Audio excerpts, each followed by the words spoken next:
The used buy box is back for FBA sellers. This is huge news. And really, over the last few days, it's made me think a lot about FBA, the opportunity we have as FBA sellers.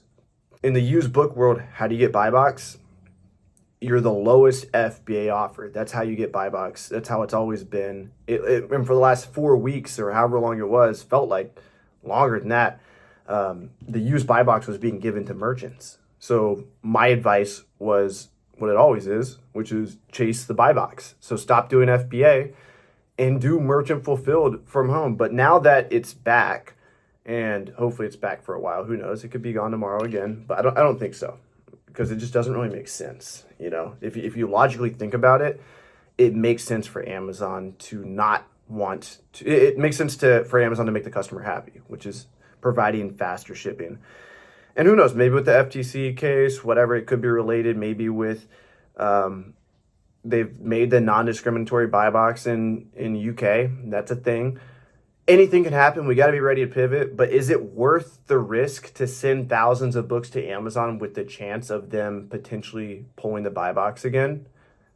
In my opinion, absolutely. Because worst case scenario, you pay to have the book shipped back, or you pay to have them removed, whatever. And I know it sounds like, well, that's a terrible worst case scenario, but really it's not that bad. Like, think about the opportunity that Amazon FBA is.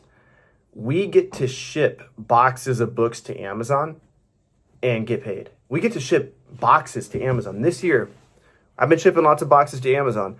My business did $100,000 in profit in a 30-day period. Now, I split half of that with my partner, but all we did was have our suppliers pack up our product, ship it to Amazon. Amazon sold the product. When the product got returned, Amazon then relisted it and sold it again. Like, this opportunity is crazy.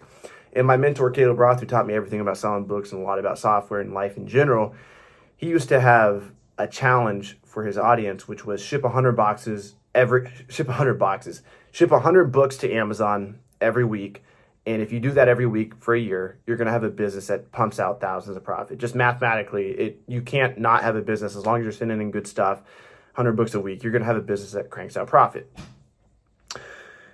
But thinking about me telling my audience to merchant fulfill, I was like, if I tell them to merchant fulfill and list 100 books a week, pretty soon their whole house is going to be filled. Like, I think over a year, you'd ship 104 boxes to Amazon.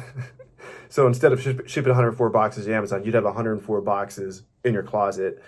That's a lot. And let's just say you sold 20%. You still have 80 boxes at all times in your house.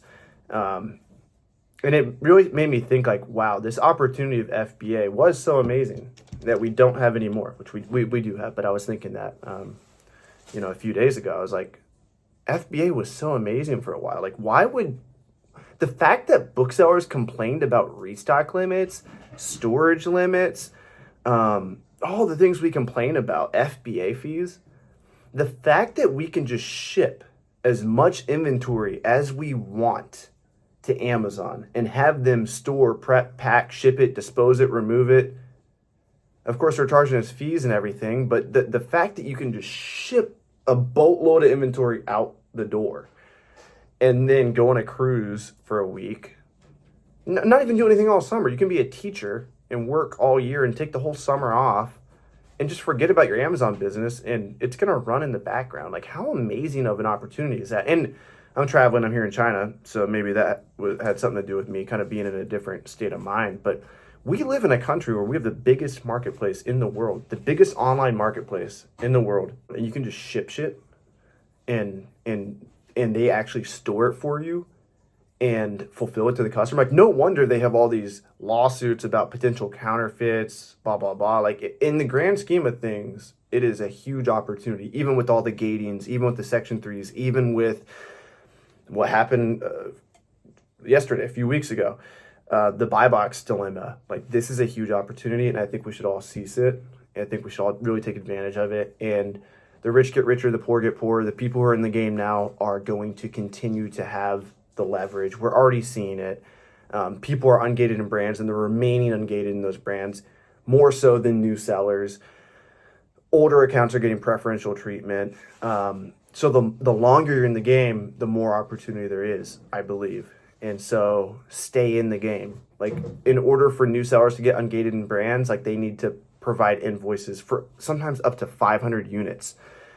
And so sell as much stuff as you can, sell as many items as you can. Like, I was talking to a bookseller in New York, and he didn't even know what a Section 3 was. Never even heard of it before. Section 3 is where your account gets audited for your identity and for the inventory on the account. Amazon does a deep dive.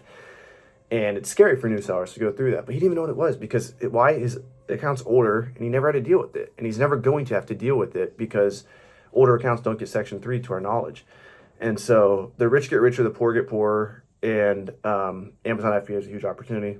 That's the purpose of this video. Here in China, networking with some suppliers, trying to find more ways to ship profitable boxes of items to Amazon. And it's fun coming out here, exploring around and building relationships. So much love. Catch you in the next video.